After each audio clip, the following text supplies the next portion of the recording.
Welcome to Rddc Storytime at 3. I'm Chris, and today we're going to be reading The Lion and the Mouse by Bernadette Watts. So, sit back, relax, and shall we begin? The lion cubs played happily in the sunshine, while their parents slept nearby. The day grew hotter and hotter, so hot that the cubs grew tired. One by one, they laid down to rest in the shade near their parents. Only one of the cubs kept on playing despite the heat. When the blazing sun was at its highest, however, it was too hot even for him. So he paddled over to a shady spot at the edge of the jungle and went to sleep. Suddenly, a little mouse scampered across the sleeping lion's cub paw, tickling him and waking him up. The lion cub snarled angrily. The mouse froze, too terrified to run away. "I'm sorry I woke you," she said, trembling.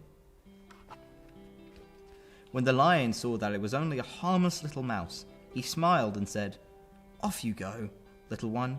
I won't hurt you." "Oh, thank you for sparing my life," said the mouse. "One day I will repay your kindness. If ever you need help, send for me." The lion laughed out loud. "I'm much bigger and stronger than you," he said, "and soon I shall be even bigger and stronger. A mouse cannot help the lion." Then the lion stood up and stretched out to show just how big and strong he was. Proudly he walked away. The mouse ran in the other direction. Years passed, and the cub grew into the biggest and strongest of all lions. He was now the king of the beasts. The days were long and hot, and every day at noon, the great lion would go to sleep in the shade. If the mouse happened to run by, she kept well away from the lion's paws. One day, when the lion headed for his resting spot, he fell into a trap. The more he struggled to get free, the more he entangled himself in the net. The king of the beasts was caught. He gave a mighty roar. He roared with rage. He roared in fear. Then he roared for help. The animals of the day heard his call and rushed up to him, but they couldn't help. Night fell, and the lion was still trapped in the net.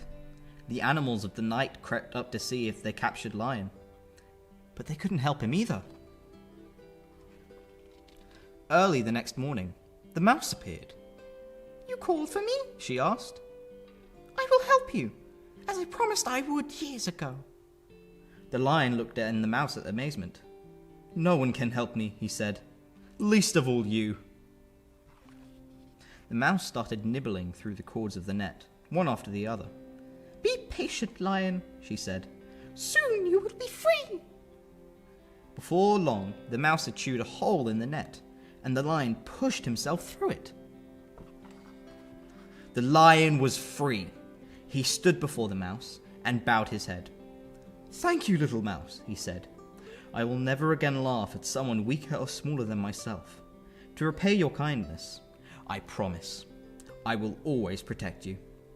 And so the lion and the mouse remained the best of friends until the end of their days. The end. I hope you enjoyed that story by Rddc. I hope to see you again soon. Goodbye.